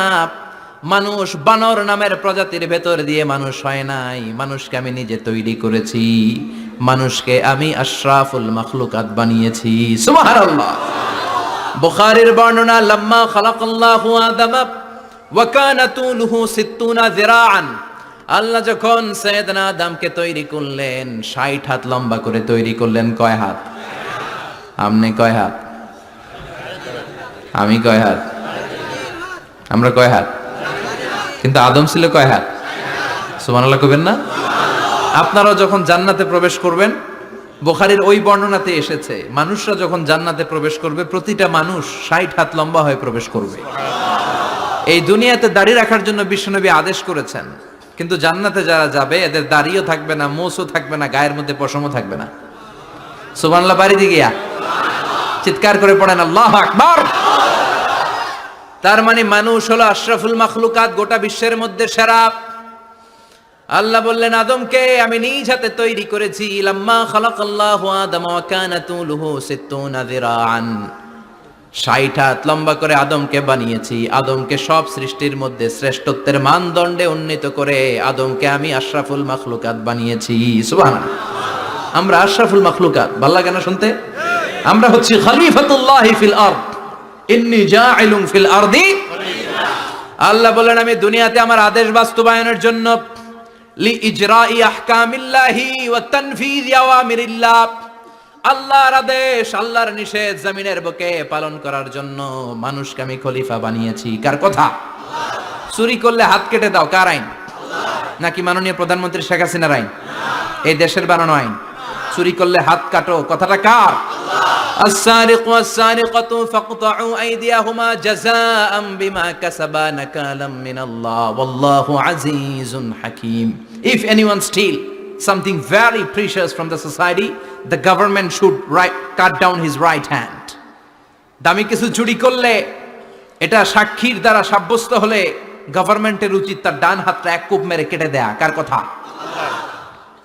বানু মখজুমিয়া গোত্রের এক মেয়ে মদিনাতে চুরিতে ধরা পড়ল। অনেক বড় ফ্যামিলির, ডিগনিফাইড শিল্পপতির মেয়ে। সাহাবারা বলল, এই মেয়ের হাত যদি বিশ্বনবী মদিনায় কেটে দেয়, মদিনাতে তো মারামারি লেগে যাবে। কে বলবে বিশ্বনবীর কাছে যে সুপারিশ করার ক্ষমতা কারো নাই? বিশ্বনবীর পালক পুত্র ওসামা বিন যায়েদ, যায়েদ ইবনে হারেসা, তার ছেলে ওসামা পালক পুত্রের ছেলে, তাকে বিশ্বনবী বড্ড ভালোবাসতো। তার উপাধি হলো হুব্বু রাসূলিল্লাহ, বিশ্বনবীর ভালোবাসা। সবাই বলল, ওসামা আমরা যে বলতে পারবো না, তুই যে নবীরে সুপারিশ কর। ও নবী, যদিও চুরি করেছে মেয়েটা, সাব্যস্ত হয়েছে, কিন্তু আপনি মাফ করে দেন, হাত কেটে দিয়েন না। ওসামা যে বলে, নবী হাত কেটে দিয়েন না। বিশ্বনবীর চেহারাটা আগুনের গোলার মতো লাল হয়ে গেল। বিশ্বনবী বললেন, ওসামা এটা আল্লাহর আইন, সুপারিশ করার সাহস তোর বুকের ভিতরে দিল কে? কে দিয়েছে স্পর্ধা? লাউ আন্না ফাতিমা বিনতে মুহাম্মদ সারাকাত লাকাতা মুহাম্মাদুন ইয়াদাহা। এই মেয়ে তো দূরের কথা, আমার কলিজার টুকরা, নয়নের পুটুলি, জান্নাতি নারীদের সর্দারিনী আমার মেয়ে ফাতেমাও যদি চুরিতে ধরা পড়ে, আমি তলোয়ারটা বের করে ফাতেমার হাত কেটে দিতে এক সেকেন্ডও দেরি করব না। কারণ আইনটা কার? চিল্লায় বলেন কার? এজন্য বাংলাদেশের চুরি চামারি আছে না নাই? হাজার হাজার কোটি টাকা উধাও হয়ে যায়, আছে না নাই? আমাদের মাননীয় প্রধানমন্ত্রী যদি এই নিয়ম করে দেয়, যারাই চুরি করবে হাত কেটে দেয়া হবে। বাইতুল মুকাররমের স্কয়ারের সামনে হাত কেটে দেয়া হবে। আর প্রতিটা চ্যানেল লাইভ ব্রডকাস্ট করবে, এটা সরাসরি সম্প্রচার, আমরা সবাই দেখবো কেমনে চোরদের হাত কাটে। এই নিয়ম যদি আমাদের মাননীয় প্রধানমন্ত্রী করে দেয়, দেশে আর চোর খুঁজে পাওয়া যাবে? কথা কন। তবে এই চোর লাউ চোর, ডাইল চোর, মুরগি চোর না, যারা হাজার কোটি টাকা মেরে দেয়। এক সিগনেচারে দেশের 10,000 কোটি টাকা নাই, চিল্লায় বলো ঠিক কিনা? এই চোরদের বিচার যদি করা যেত, তাহলে এই দেশে আর দুর্নীতি থাকতো না। দুর্নীতি দমন কমিশনের দরকার হতো না। মন্ত্রীদের রাতের ঘুম হারাম হতো না। এটা মদিনার সমাজ হয়ে যেত, শান্তির বাংলাদেশ হয়ে যেত, ঠিক কিনা? এজন্য আল্লাহ বললেন, গোলাম এই জমিনের ভেতরে চুরি করলে হাত কেটে দিবা, জিনা ব্যভিচার করলে ডেথ পেনাল্টি, ক্যাপিটাল পানিশমেন্ট, মৃত্যুদণ্ড, সর্বোচ্চ শাস্তি, ঠিক কিনা? আপনাদের নোয়াখালীর কোথায় যেন একটা মেয়ে ধর্ষিতা হয়েছে, সুবর্ণচর, এটার বিচার হয়েছে না? প্রক্রিয়াধীন হচ্ছে, সবাই অ্যারেস্ট হয়েছে, হচ্ছে। এজন্য ইসলাম দিয়ে যদি আইন কায়েম করা হয়, 24 ঘন্টার আলটিমেটামে সব বিচার হয়ে যাবে, যেরকম ঠিক কিনা? ইসলাম বলে চোরের হাত কেটে দাও। জেনা ব্যভিচার করলে ডেথ পেনাল্টি, সৌদি আরবে হেড অফ করে, গলা কেটে ফেলে। বাংলাদেশেও যদি এটা করা যেত, খবর হয়ে যেত, আর কোন ধর্ষক বাংলার জমিনে জন্মাতো না, চিল্লায় বলো ঠিক কিনা? আল্লাহ বলেন, আমি মানুষকে খলিফা বানিয়েছি আমার এই হুকুম আহকামগুলো বাস্তবায়নের জন্য। সব সৃষ্টিকুলের মধ্য থেকে মানুষকে আমি বানিয়েছি আশরাফুল মাখলুকাত। আবার মানুষকে বানিয়েছি আমি আমার খলিফা। আবার মানুষের চেহারাটা আমি আল্লাহ সব চাইতে সুন্দর করে তৈরি করেছি। সুবহানাল্লাহ। লাকাদ খালাকনাল ইনসানা ফি আহসানি তাকওয়িম। আমি মানুষের চেহারাটা সব চাইতে চমৎকার অবয়ব দিয়ে তৈরি করেছি রে গোলাম। সুবহানাল্লাহ। পৃথিবীতে যত প্রাণী আছে সব সৃষ্টির মধ্যে থেকে আমাদের সৃষ্টিটা সুন্দর না? আপনি হিউম্যান অ্যানাটমি নিয়ে যদি গবেষণা করেন, কেমনে আল্লাহ আমাদের এখানে হার্ট দিলেন, লাঞ্চ দিলেন, হ্যাঁ, তারপরে 206টা হাড্ডি দিলেন, হাড্ডিগুলো আবার ব্যান্ড করা যায়, দেখছেন? বাঁকা করা যায় না? এটা বাঁকা করা যায়। বাঁকা না করলে আপনি খাইতে পারতেন? ক্রিকেট যারা খেলো, পেস বল করতে পারতা? স্পিন বল, হ্যাঁ, অফিস স্পিন, লেগ স্পিন, কয় হুজুরও জানে কেমনে রে, তোর থেকে শিখছি বেটা। তো এই যে ছেলেপেলারা এরকম অফ স্পিন করে, লেগ স্পিন করে, এগুলো হচ্ছে আল্লাহর দেয়া কারিশমা। হাত ঘোরানো যায়। আল্লাহ যদি এটাকে এরকম ব্যান্ড করার সুযোগ না দিতেন, করতে পারতাম? আবার এইখানেও বাঁকা করার সুযোগ আছে না নাই? এইখানেও আছে না নাই? আবার এইখানেও আছে না নাই? কত কাজ। বাজার করে যখন বাজারের ব্যাগ যখন নিয়ে আসেন, কোথায় ধরে রাখেন? আঙ্গুলে ধরে রাখতে হয়। ক্যারাম যখন খেলো কি দিয়ে টোকা মারো? সুবহানাল্লাহ কয় না পোলাপান? আহা, কত খেলার সিস্টেম আল্লাহ দিলেন। আবার ক্রিকেটের মধ্যে 2 আঙ্গুল তুললে কি? ওই যে সব মুখস্থ। আবার 1 আঙ্গুল তুললে কি? দেখছেন ঘটনা? আউট। কত কাজ এই আঙ্গুল দিয়ে। এই আঙ্গুলগুলোর বাঁকা করার, বেন্ড করার ক্ষমতা আমাদেরকে দিয়েছে কে? আল্লাহ। এজন্য আল্লাহ বললেন লাকাদ খালাকনাল ইনসানা ফি আহসানি তাকওয়িম। আমি মানুষের চেহারাটা সব চাইতে সুন্দর করে তৈরি করেছি। মানুষ সুন্দর, আমাদের চোখ সুন্দর না মিয়া? আমাদের চোখও যদি সুন্দর হতো তাইলে আমরা বুঝতাম মানুষগুলো কত সুন্দর। আমরা মনে করি ধলা হইলেই সুন্দর। কয় ধলা ধলা এটা সুন্দর, ডাকাইত, এগুলো ডাকাত। একটা মানুষের চেহারা স্কিন যদি কালো হয় এর মধ্যে একটা সৌন্দর্য আছে না নাই? একটা মেয়ের স্কিন যদি কালো হয় তারপরও চেহারায় সৌন্দর্য আছে না নাই? কয় না হুজুর আমার বউ সুন্দর না, কালা কালা। আছে না নাই? তুই ডাকাইত। তুই কি? একজন মানুষের চেহারা যেরকমই হয় আপনি খেয়াল করে দেখবেন তারপরও তার অবয়বের মধ্যে একটা এক্সট্রা অর্ডিনারিটি আছে, কারোর সাথে কারোটা মিলে না। সুবহানাল্লাহ পড়েন। এজন্য প্রতিদিন স্ত্রীরে বলবেন, স্ত্রী তুমি সুন্দরী, তুমি অনন্যা, তোমার চাইতে সুন্দরী গোটা বিশ্বে কেউ নাই। কইবেন না? মুরব্বীরা কয় না, কইতাম না, আগে কইয়া ফেলাইছি। এগুলো বলবেন। এগুলো বললে স্বামী স্ত্রীর মধ্যে ভালোবাসা বাড়াই দিবে কে? আল্লাহ। আমি প্রায় এগুলো বলি, উৎসাহিত করি যে স্বামী স্ত্রীর মধ্যে যে ভালোবাসাটা এটা পবিত্র, এটা জান্নাতি। এই ভালোবাসা জান্নাতে শুরু হয়েছিল সাইয়েদনা আদম আর হাওয়ার মধ্য দিয়ে। চিল্লা এখন ঠিক কিনা? স্বামী স্ত্রী দুইজনে একের হাতের সাথে আরেকজনের হাত মিলালে হাতের সগীরা গুনাহ মাফ করে কে? আল্লাহ। স্ত্রীর চেহারার দিকে নজর করে তাকালে চোখের গুনাহ মাফ করে দেয় কে? আল্লাহ। স্ত্রীর জন্য প্রতি মাসে যে খরচ দেন এই টাকাগুলো সদকা দেওয়ার সওয়াব আছে না নাই? আছে। স্ত্রীকে যে দামি দামি ভ্যানিটি ব্যাগ কিনে দেন এটা তো সওয়াব আছে না নাই? আছে। কক্সবাজারে ঘুরতে নিয়ে গেলে সওয়াব আছে না নাই? আছে। ফুল কিনে দিলে সওয়াব আছে না নাই? আছে। বিশ্বনবী এরকম স্ত্রীর সাথে খুনসুটি করতেন, ভালোবাসা করতেন। এটা হালাল, কিন্তু এটা জায়গা মতো না করে ভাবির লগে করলে মায়ের আছে না নাই? আছে। ভালোবাসার গান জায়গা মতো শোনাতে হবে। স্ত্রীকে ভালোবাসার গান না শুনিয়ে যদি চাচাতো বোনরে শোনাও, শালিরে শোনাও, পাড়ার মেয়েদের সাথে যদি টাঙ্কি মারো, ফিল্ডিং মারো, মায়ের আছে না নাই? তার মানে জায়গা মতো করলে সব সওয়াব। সুবহানাল্লাহ পড়েন। আর বিয়েটারে সহজ করে দিবেন। আমি তো সব জায়গায় বলি বিয়েটাকে সহজ করে দেন। আমরা বিয়েটারে কঠিন করে ফেলছি। একটা ছেলে এই দেশে 16 থেকে 18 বছর বয়সে ম্যাচিউরড হয়, কিন্তু ওরে বিয়ের পিড়িতে বসায় 32 বছর বয়স। তো বাকি 32 বছর কি আঙ্গুল চুষবে? কথা কন, কি করবে? ও যে পাপ কাজ করে, ও যে পর্নোগ্রাফি দেখে, ও যে মাস্টারবেশন করে, এগুলোর পার্সেন্টেজ গুনাহ মা বাবার আমল নামায় আছে না নাই? মা বাবার এত সহজে পার পেয়ে যাবেন না। ছেলে মেয়েগুলারে সময় হলে বিয়ে দিয়ে দেন। বিয়ের চেয়ে ভালো কাজ পৃথিবীতে আছে? যেই সমাজে বিয়ের খরচ বেড়ে যায় ওই সমাজে জেনার খরচ কমে যায়। বিয়ে করতে লাগে 10 লাখ, জেনা করতে লাগে 500 টাকা। কথা কন। এজন্য জেনাকে সহজ করবেন না বিয়েকে সহজ করবেন? বিয়ের কথা কইলেই পোলারা কয় তুই নিজের পায়ে দাঁড়া। তো এতদিন ও কার পায়ে দাঁড়াইছে? সহজ করবেন তো? নোয়াখালীর ভাইরা, আল্লাহ তুমি বোঝার তৌফিক দাও। এরপর আল্লাহ বললেন আমি মানুষকে শুধু আশরাফুল মাখলুকাতি বানাই নাই, আমার খলিফাই বানাই নাই। মানুষের চেহারাটা শুধু আমি সুন্দর করে দেই নাই, গোটা বিশ্বের মধ্যে মানুষকে আমি সবচাইতে শক্তিশালী করেছি। সবচেয়ে শক্তিশালী কে? মানুষ। চিল্লায় বলেন শক্তিশালী কে? আল্লাহ যখন পৃথিবী বানালেন, মুসনাদে আহমদ ইবনে হাম্বলের বর্ণনা, পৃথিবী কাঁপাকাঁপি শুরু করলো। খালি কাঁপে, খালি কাঁপে। পৃথিবীর কাঁপাকাঁপি বন্ধ করার জন্য আল্লাহ পৃথিবীর মধ্যে 7টা টেকটনিক প্লেট বসিয়ে দিলেন। 7টা পাহাড়। 7 tectonic plates creates the mountain range on earth. এই 7টা প্লেট পৃথিবীতে এই পাহাড়গুলো উঁচু নিচু টিলা টপ্পর তৈরি করেছে। হ্যাঁ, পৃথিবীব্যাপী যত পাহাড় আছে এই টেকটনিক প্লেটের কারণে। ওয়াজআলনাল জিবালা আওতাদা, পৃথিবী কাঁপতে শুরু করলো সৃষ্টির পর। পৃথিবীর কাঁপাকাঁপি বন্ধ করে দেওয়ার জন্য আল্লাহ পৃথিবীর ভেতরে পাহাড় ঢুকিয়ে দিলেন। পাহাড় পেরেকের মতো গেড়ে দেওয়ার পরে পৃথিবীর কাঁপাকাঁপি বন্ধ হয়ে যায়। সুবহানাল্লাহ। ফেরেশতারা অবাক হয়ে বলে মাবুদ, পৃথিবীর কাঁপাকাঁপি বন্ধ হলো কেমনে? আল্লাহ বললেন, ও ফেরেশতারা, পৃথিবীর মধ্যে আমি পাহাড়কে কেটে দিয়েছি।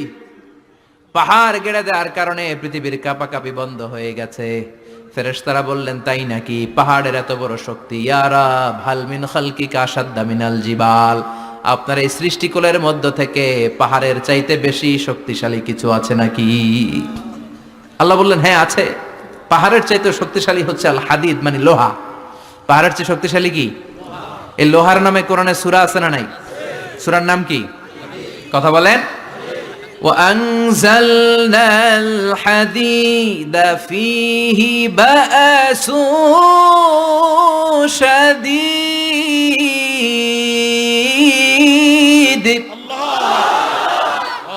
আমি আকাশ থেকে জমিনের মধ্যে হাদিদ মানে লোহা পাঠিয়েছি। লোহার মধ্যে আছে প্রচন্ড শক্তি। ওয়া মানাফিউ লিন-নাস, লোহার মধ্যে আছে মানুষের জন্য উপকার। পৃথিবীতে এমন কোনো জিনিস নাই যে এই জায়গায় লোহা নাই, ঠিক কি না? বিমান বানাতে লোহার দরকার আছে না নাই? ঘড়ি বানাতে দরকার আছে না নাই? আংটি বানাতে দরকার আছে না নাই? গাড়ি বানাতে, বাড়ি বানাতে, সব বানাতে কি লাগে? লোহা। আল্লাহ বললেন লোহা সবচেয়ে শক্তিশালী। এটা পাহাড়ের চেয়েও শক্তিশালী, কারণ লোহা পাহাড়ের মধ্যেও ঢুকায় দেওয়া যায়, ঠিক কি না? ফেরেশতারা বললেন, আল্লাহ হাল মিন খালকিকা আশাদ মিনাল হাদিদ, আপনার এই সৃষ্টিকুলের মধ্যে থেকে লোহার চাইতেও কি শক্তিশালী কিছু আছে? আল্লাহ বললেন, নাআম আছে। লোহার চাইতে শক্তিশালী হলো আন্নার, মানে আগুন। আগুনের স্পর্শ পেলে লোহা গলে যায়, ঠিক কি না? আগুন জ্বালিয়ে দিলে লোহা অস্তিত্ব হারিয়ে ফেলে, লোহা গলে যায়। ফেরেশতারা বলল, আল্লাহ হাল মিন খালকিকা আশাদ্দা মিনান নার, আপনার সৃষ্টির মধ্য থেকে আগুনের চাইতেও শক্তিশালী কিছু আছে নাকি? আল্লাহ কয় আছে। সেটা কি? কথা কন। মিঠা নদীর পাহানি, আল্লাহ তোমার মেহেরবানি। সুন্দর ফুল, সুন্দর ফল, মিঠা নদীর পাহানি, আল্লাহ তোমার মেহেরবানি। তুমি কতই দিলে রতন, ভাই বেরাদর পুত্র স্বজন। ক্ষুধা পেলে অন্ন যোগাও, মানি চাই না মাহানি, আল্লাহ তোমার মেহেরবানি। সুন্দর ফুল, সুন্দর ফল, আল্লাহ তোমার মেহেরবানি। চিল্লায় পড়েন আল্লাহু আকবার। আল্লাহ বললেন, আগুনের চেয়ে শক্তিশালী হলো পানি। আগুনের মধ্যে যদি পানি ঢেলে দেয়া হয় আগুন নিভে যায়, ঠিক কিনা? ফেরেশতারা বলল, আল্লাহ হাল মিন খালকিকা আশাদ্দা মিনাল মা, আপনার সৃষ্টিকুলের মধ্যে পানির চাইতেও শক্তিশালী কিছু আছে নাকি? আল্লাহ কইলেন আছে। সেটা হইল আর রিহ, মানে বাতাস। সুবহানাল্লাহ কোন। কারণ বাতাসের ঝাপটায় পানি দোলা খায়, বাতাসের ঝাপটায় পানির মধ্যে উচ্ছ্বাস তৈরি হয়, সাগরে জলোচ্ছ্বাস হয়, ঠিক কি না? বাতাস ধাক্কা মারলে পানিতে দোলা লাগে, সিডর হয়, নার্গিস হয়, আইলা হয়, মহাসেন হয়, ঘূর্ণিঝড় হয়। পানির চাইতে বাতাস বেশি শক্তিশালী। ফেরেশতারা অবাক হয়ে বলে, আল্লাহ তাহলে আপনার সৃষ্টিকুলের মধ্য থেকে বাতাসের চাইতেও শক্তিশালী কিছু আছে নাকি? আল্লাহ কয় আছে। ফেরেশতারা বললেন, বাতাসের চাইতেও শক্তিশালী যদি কিছু থেকে থাকে সেটা কি? আল্লাহ বললেন, সেটা হলো মানুষ, বনি আদম, আল ইনসান। তবে ওই মানুষ যেই মানুষ দান করে। কি করে? ডান হাত যা দান করে বাম হাত সেটা টের পায় না। সুবহানাল্লাহ। আল্লাকা সিররুন ইনদাল্লাহ বাইনাকা আনতা ওয়া বাইনাল্লাহ, আল্লাকা সাদাকাতুন তাখফা লা ইয়ালামুহা ইল্লাল্লাহ, আল্লাকা সিররুন ইনদাল্লাহ বাইনাকা আনতা ওয়া বাইনাল্লাহ, আল্লাকা সাদাকাতুন তাখফা লা ইয়ালামুহা ইল্লাল্লাহ। সুবহানাল্লাহ পড়েন। তোমার কি এমন কোন আমল আছে নাকি যে আমল আল্লাহ ছাড়া কেউ জানে না? তুমি এমন কোন গোপন দান করেছো নাকি যেই দানটা আল্লাহ ছাড়া কেউ দেখেনি, ঠিক কি না? গোপন দান আল্লাহর রাগকে কমিয়ে দেয়। তাহলে ওই মানুষ ওই বাতাসের চাইতেও শক্তিশালী যে মানুষ ডান হাতে দান করলে বাম হাতও টের পায় না। মানুষ টের পাওয়া তো দূরের কথা, চিল্লায় পড়েন আল্লাহু আকবার। এজন্য আল্লাহ বললেন, মানুষকে আমি আশরাফুল মাখলুকাত বানালাম, মানুষকে আমি আমার খলিফা বানালাম, মানুষের চেহারাটা সুন্দর করলাম, আবার মানুষকে আমি সব চাইতে শক্তিশালী করে বানালাম। তার এই আল্লাহর কোরআন যদি ঠিক মতো পড়া যায়, মানুষের মতো মানুষ বানিয়ে আপনারা জান্নাতি বানাবে কে?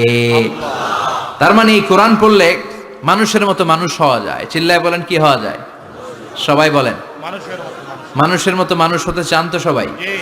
সবাই চাই? আসুন দেখি মানুষের নামে সূরায় আল্লাহ কি বললেন, পড়েন। আউযু বিল্লাহি মিনাশ শাইতানির রাজিম। বিসমিল্লাহির রহমানির রহিম। হাল আতা আলাল ইনসানি হিনুম মিনাদ দাহরি লাম ইয়াকুন শাইআম মাযকুরা। আল্লাহ বললেন, মানুষের জীবনের একটা সময় ছিল যেই সময়টা উল্লেখ করার মতো মানুষ কিছুই ছিল না। সুবহানাল্লাহ। প্রত্যেক মানুষের জীবনে এমন একটা সময় ছিল যেই সময়টাতে উল্লেখ করার মতো সে আসলে কিছুই ছিল না, তার অস্তিত্বই ছিল না, সে জিরো ছিল, তাকে জিরো থেকে হিরো বানিয়েছে কে? আল্লাহ। হাল আতা আলাল ইনসান, এই হাল হচ্ছে ইস্তেফাম তাকরিরি, বিমানা কাদ আতা আলাল ইনসান, অবশ্যই অবশ্যই মানুষের জীবনে এমন একটা সময় এসেছে, লাম ইয়াকুন শাইআম মাযকুরা, উল্লেখ করার মতো সে কিছুই ছিল না। কার কথা? মুফাসসিরিন একরাম ইনসান দ্বারা এখানে দুইটা জিনিস বুঝিয়েছেন, এক হলো সাইয়েদনা আদম, আর এক হলো আমরা সবাই। এই পৃথিবীতে মানুষ বানানোর তিন ক্যাটাগরি। ক্যাটাগরি নাম্বার 1, মাও নাই বাবাও নাই, এই সিস্টেম আল্লাহ কার বানাইছে? কথা বলেন। আবার শুধুমাত্র মা আছে বাবা নাই, এই সিস্টেমে কাকে বানালেন? আবার বাবাও আছে মাও আছে, এই সিস্টেমে কারে বানালেন? আমাদেরকে বানালেন। আবার সাইয়েদনা আদমকে আল্লাহ যখন বানালেন, তিনি বানালেন মিন তিনিন লাযিব, এঁটেল মাটি থেকে বানালেন। এঁটেল মাটি দিয়ে কাঠামো বানানো যায় না, স্ট্রাকচার করা যায় না। এঁটেল মাটি জমিন থেকে নিয়ে আল্লাহ রেখে দিলেন 40 বছর। চিল্লায় বলেন, কয় বছর? আর আকাশকে বললেন, ইয়া সামা আমতিরি আলাইহি 40 সানা, ও আকাশ এই মাটির উপরে 40 বছর তুমি বৃষ্টি দাও। 40 বছর এঁটেল মাটির উপরে বৃষ্টি জমতে জমতে জমতে জমতে এটা হয়ে গেল হামাইম মাসনুন, কাদামাটি। সুবহানাল্লাহ পড়ে। কাদামাটি থেকে গেল 40 বছর। কাদামাটি থেকে আল্লাহ সাইয়েদনা আদম আলাইহিস সালামের ডাইস বানালেন। তারপরে আল্লাহ সূর্যরে বললেন, ইয়া শামসু হাররিকি আলাইহি 40 ইয়াউমা, ও সূর্য এবার আদমের কায়ার উপরে, মূর্তির উপরে তুমি 40 বছর সূর্যের আলো দাও। 40 বছর সূর্যের প্রখর ও তীব্র তির্যক তাপে এবং কিরণে আদম হয়ে গেছে এখন সলসলিন কাল ফাখার, টোকা মারলে ঠন ঠন করে। সুবহানাল্লাহ পড়ে। এখনো রুহের ফুৎকার দেয় নাই, এখনো, কিন্তু কেটে গেছে 120 বছর। 340 কত? 120 বছর চলে গেল। এই বিশাল লম্বা সময়ে আল্লাহ বললেন, লাম ইয়াকুন শাইআম মাযকুরা, উল্লেখ করার মতো আদম কিছুই ছিল না। রুহের ফুৎকার যেহেতু দেয় নাই 140 বছর, এটা এঁটেল মাটি, পরে ছিল কাদামাটি, এরপরে হয়েছে মূর্তি, ঠনঠনে মূর্তি। উল্লেখ করার মতো আদমের জীবনে 124 বছরে কিছুই ছিল না। চিল্লায় বলেন, ঠিক কিনা?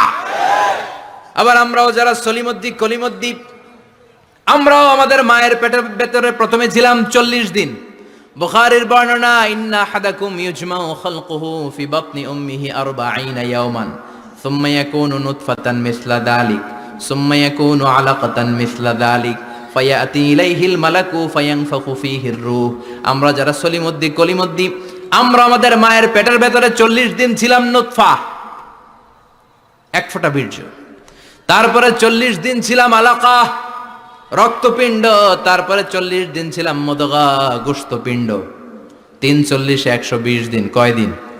এই 120 দিনের লম্বা সময়ে লাম ইয়াকুন শাইআম মাযকুরা, উল্লেখ করার মতো আমরা আসলে কিছুই ছিলাম না, কারণ মানুষই তো হয় নাই, ডিফর্ম বেবি, এখনো দেহের আগাগোড়া কিছু হয় নাই।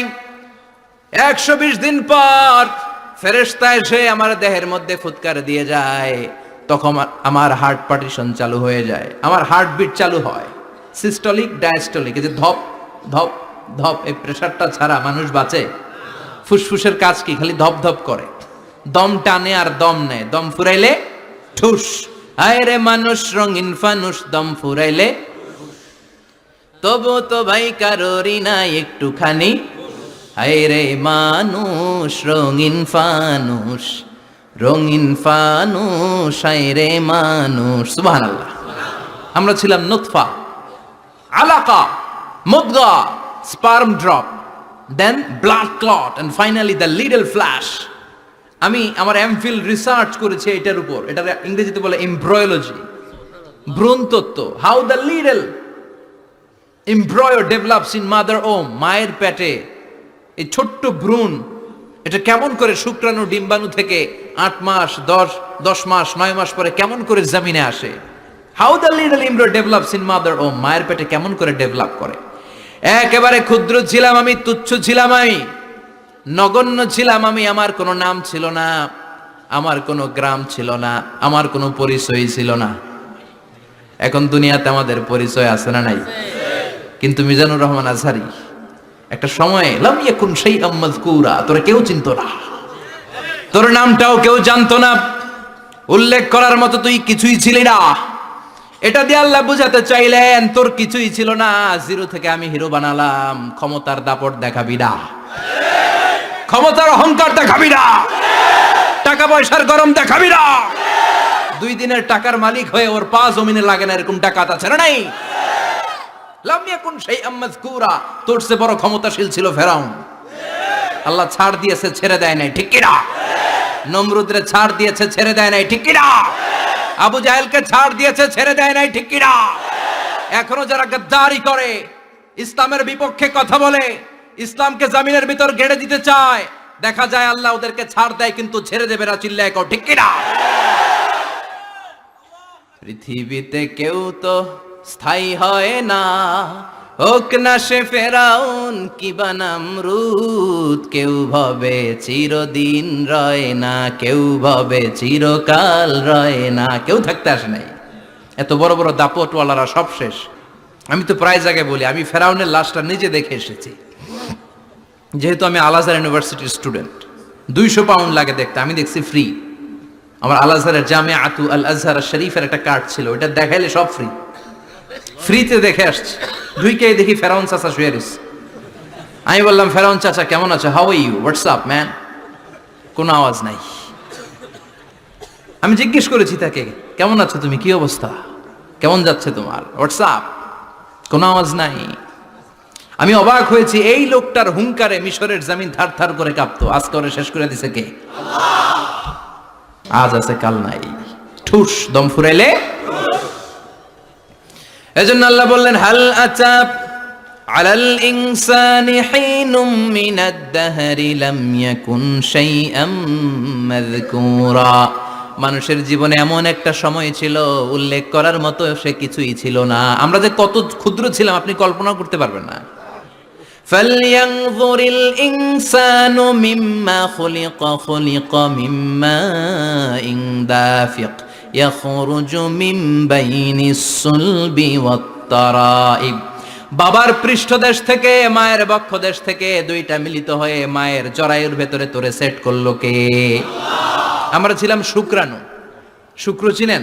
স্পার্ম। শুক্রও ছিলাম না আমরা, শুক্রাণু মানে শুক্রের অণু। ডিম্বও আমরা ছিলাম না, আমরা ছিলাম ডিম্বাণু মানে ডিম্বের। আরবিতে বলে আল বুয়াইদা আল উনসাউইয়া। 1 ফোঁটা বীর্যের ভেতরে, 1 ফোঁটা শুক্রের ভেতরে 20 কোটি অণু থাকা লাগে। ওই 20 কোটির একটা ছিলাম আমি। 20 কোটির একটা ছিলেন আপনি। উল্লেখ করার মতো আমি কিছুই ছিলাম না, আমরা কিছুই ছিলাম না। চিল্লা এখন ঠিক কি না? আল্লাহ বললেন লাম ইয়াকুন শাইআম মাযকুরা, কিছুই ছিল না। স্পার্ম ড্রপ আর ওভাম দুইটাকে মিলিয়ে আমি আল্লাহ করে ফেললাম জাইগোট। সেইটারে আমি বানালাম এমব্রয়ো, ভ্রূণ, ব্যাঙ্গাচির মতো। বর্ষাকালে বৃষ্টির পরে দেখবেন ব্যাঙের বাচ্চাগুলো খালি ছোটাছুটি করে, তাই না? কালো কালো দেখা যায় না? আমি আপনি আমরা প্রত্যেকে এরকম ব্যাঙের বাচ্চার মতো ছিলাম। হাত পা তো দূরের কথা, ব্যাঙের বাচ্চার মতো ছিলাম। মায়ের জরায়ুর দেয়ালে লেপ্টে ছিলাম। আমাদের হাত ছিল না, আমাদের পা ছিল না, কিচ্ছু ছিল না। সেখান থেকে আল্লাহ আমাদেরকে বড় করতে লাগলেন। এরপরে আমরা হয়ে গেলাম ফেটাস, ডেভেলপড স্টেজ। 120 দিন পরে আল্লাহ তাআলা আমাদের রুহের ফুৎকার দিলেন, আমার হার্ট দিলেন, আমার লাংস দিলেন, আমার গল ব্লাডার দিলেন, আমার কিডনি দিলেন, আমার লিভার দিলেন, আমার ইন্টেস্টাইন দিলেন, আমার দেহের ভিতরে তিনি রক্ত ঢুকিয়ে দিলেন, আমার কলবের এই ধাক্কা ধাক্কি শুরু হয়ে গেল। আল্লাহ বললেন এই কলবটা সব চাইতে দামি অঙ্গ, কলবের মধ্যে জিকির ভরতে হবে কার? লা ইলাহা ইল্লাল্লাহু মুহাম্মাদুর রাসূলুল্লাহ সাল্লাল্লাহু। কলবের ভেতরে ভরতে হবে আল্লাহর জিকির। অনেকেই কলবের ভেতরে ভরে আয়না, আছে না নাই? আয়না বসাইয়া দে মোর দয়াল বাবা কেল্লা কাবা আয়নার কারিগর, আয়না বসাইয়া দে মোর। তোর বাবার কলবেই তো আয়না নাই, তোরে কি আয়না দিবে বেটা? বিশ্বনবী কখনো বলেছেন কলবে আয়না বসাতে? বিশ্বনবীর সাহাবারা কলবে বসাতে হবে আল্লাহর জিকির। আলা বিজিক্রিল্লাহি তাতমাইন্নুল। দুনিয়ার কোনো কিছু কলবকে ঠান্ডা করতে পারে না একমাত্র আল্লাহর জিকির ছাড়া। চিল্লায় কোন ঠিক কিনা? এজন্য আল্লাহ বললেন হাল আতা আলাল ইনসানি হিনুম মিনাদ দাহরি লাম ইয়াকুন শাইআম মাযকুরা। প্রতিটা মানুষের জীবনে এমন একটা সময় ছিল উল্লেখ করার মতো কিছুই ছিলাম না। এই আয়াতটা যখন ইসলামের প্রথম খলিফা বিশ্বনবীর ডান হাত সাইয়েদনা আবু বকর পড়তেন, তিনি শুধু কান্না করতেন, চোখের পানি ফেলতেন আর বলতেন লাইতাহা তাম্মাত, হায় হায় আমার পুরো জীবন যদি এভাবেই কেটে যেত। লাম ইয়াকুন শাইআম মাযকুরা, মায়ের পেটের ভিতরে যখন ছিলাম কিছুই যখন ছিলাম না, এরকমই যদি থাকতাম কতই না ভালো হতো। লা নাবতালি ওয়ালা নালিদ, জন্মগ্রহণ করতাম না, পরীক্ষার সম্মুখীন হতাম না, জীবনটা যদি এমনিই কেটে যেত কতই না ভালো হতো। এজন্য আল্লাহ বললেন প্রতিটা মানুষের জীবনে এমন একটা সময় ছিল উল্লেখ করার মতো সে কিছু ছিল না। এরপর আল্লাহ বললেন ইন্না খলাকনাল ইনসানা মিন নুতফাতিন আমশাজিন নাবতালি ফাজআলনাহু সামিআন বাসীরা। নিশ্চয় আমি মানুষকে জমাট বাঁধা মিশ্রিত নুতফা থেকে তৈরি করেছি। বাবার শুক্রাণু মায়ের ডিম্বাণু দুইটাকে মিলিয়ে দিল কে? জরায়ের ভিতরে সেট করলো কে?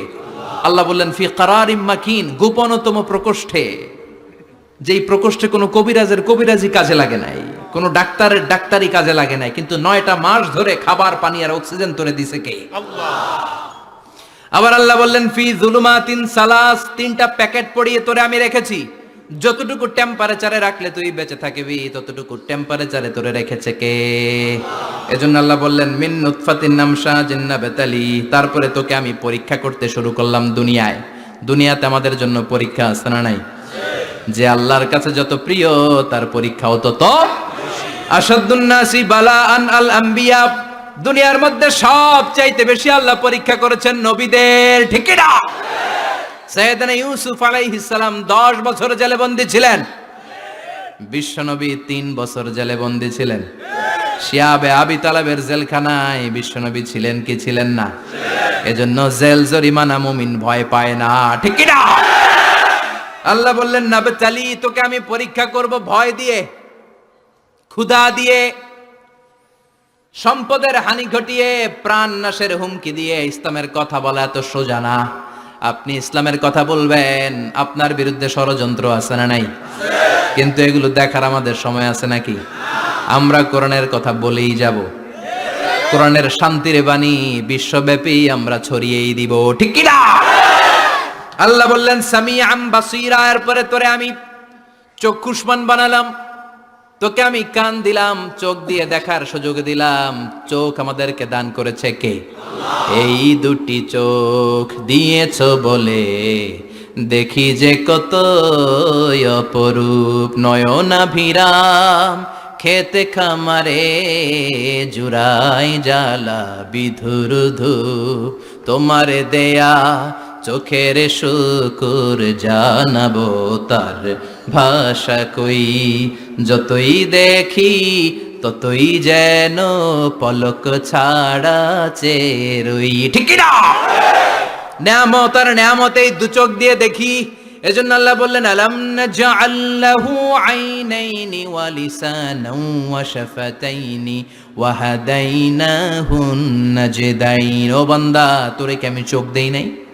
তোরে কি আমি জিহ্বা দেই নাই? ঠোঁট দেই নাই? চোখ দিয়েছে কে? আল্লাহ। কখনো ভাবছেন কি নিয়ামত নিয়ে আমরা ঘুরে বেড়াই? যার চোখ নাই সে জানে চোখ না থাকার কি জ্বালা। 2 মিলিমিটার ডাইমেনশনের ছোট্ট এই চোখ নিয়ে আমার ভাইরে আমি যেমনে দেখি, আবার দূরের সূর্যের দিকে তাকালো একই অ্যাঙ্গেলে দেখি, ঠিক কিনা?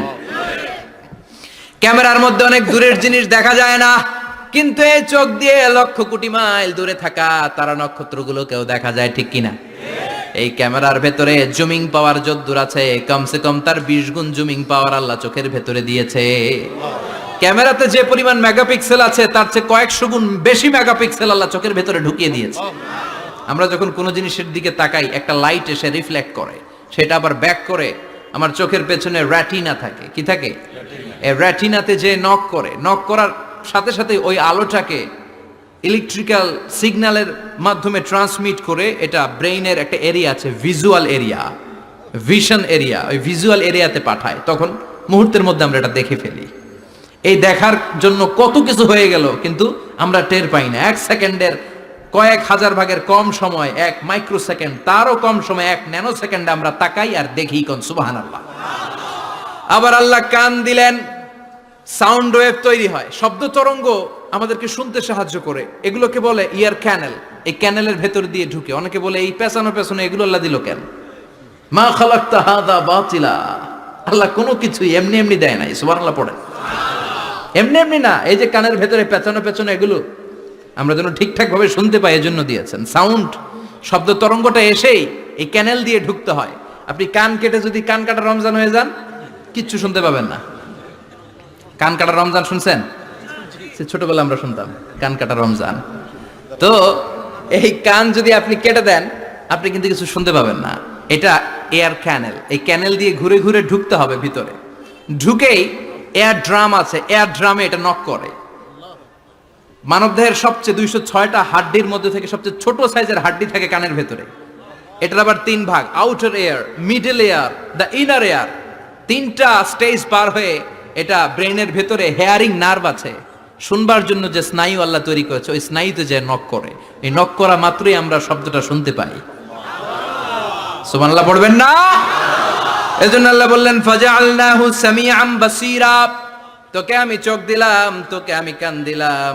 শুধু চোখ কান দিয়ে আমি থেমে থাকি নাই। ইন্না হাদাইনাহুস সাবিলা ইম্মা শাকিরাও ওয়া ইম্মা কাফুরা।